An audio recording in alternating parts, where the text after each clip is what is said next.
Good day mga kababsi! Ngayon magluto tayo ng pork broccoli.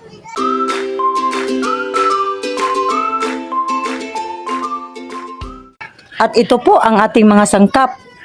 Bawang at sibuyas, oil, pepper, asin, cornstarch at oyster sauce, soy sauce, sesame oil, at sal, carrots, broccoli, at pork lomo. Tayo na at umpisa na natin sa pagluluto.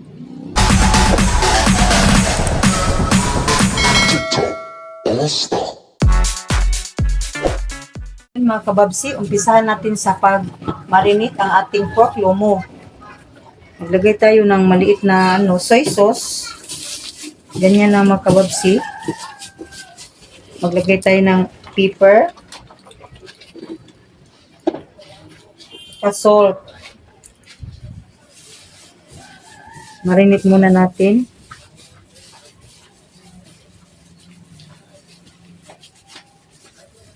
Pagkatapos nito, iset aside muna natin ito mga kababsi para sa next step natin. Ngayon mga kababsi, mag-iinit tayo ng pan. Igisa muna natin yung ating pork lomo. Ngayon mga kababsi, maglagay tayo ng oil.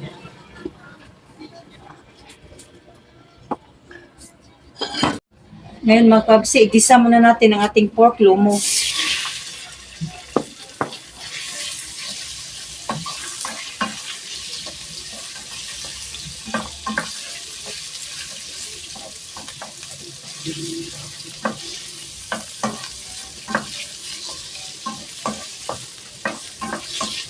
Sa lahat ng mga subscriber namin, maraming salamat sa support po. At sa hindi pa po nakapag-subscribe dyan, subscribe na po kayo para maka-update sa aming mga luto. Mga masasarap na luto sa Babsi TV po.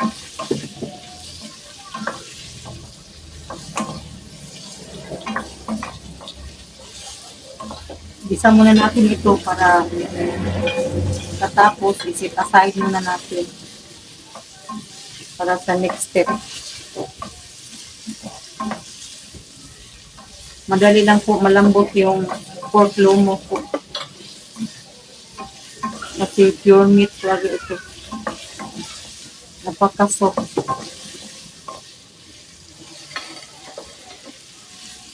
Ngayon mga kababsi, isit aside muna natin itong ating pork lomo.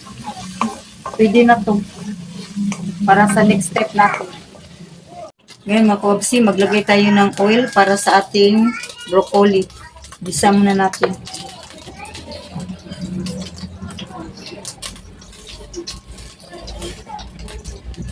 Maglagay tayo ng bawang. Gisa natin ang ating bawang.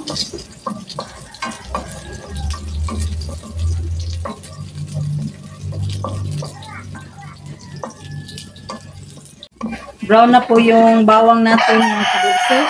Ilagay na natin ang ating sibuyas. Ibigay lasa ng ating ulam. Napakasarap na ulam ang broccoli at saka lomo. Isa natin para bumango. Ngayon mga kababsi, ilagay na natin ang ating broccoli.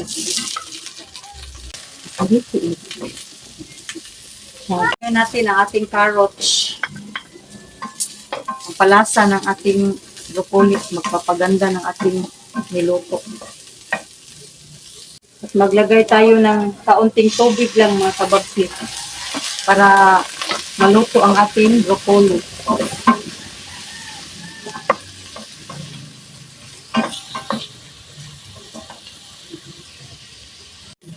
Ngayon, ilagay na natin ang ating pork lomo, ang ating broccoli.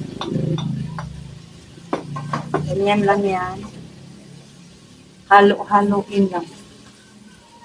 Ngayon, ilagay natin ang ating atchay.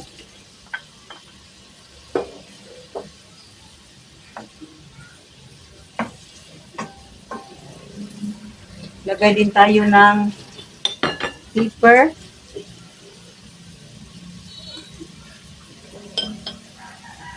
Salt din po. To taste.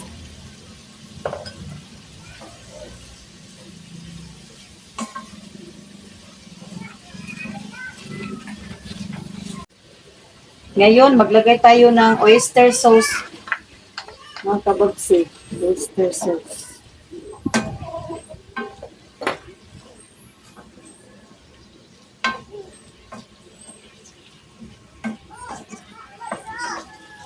Maglagay tayo mga kabagsi ng cornstarch. Mix cornstarch na po yan with water. Para sa sauce ng ating broccoli. Lalong sumarap.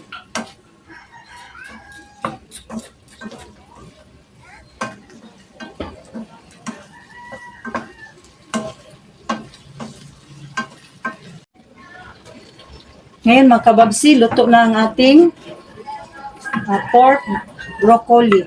Ready to serve na po yan.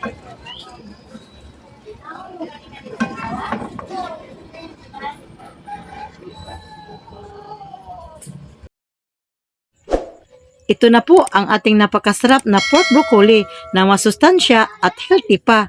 And it's ready to serve. Kain tayo!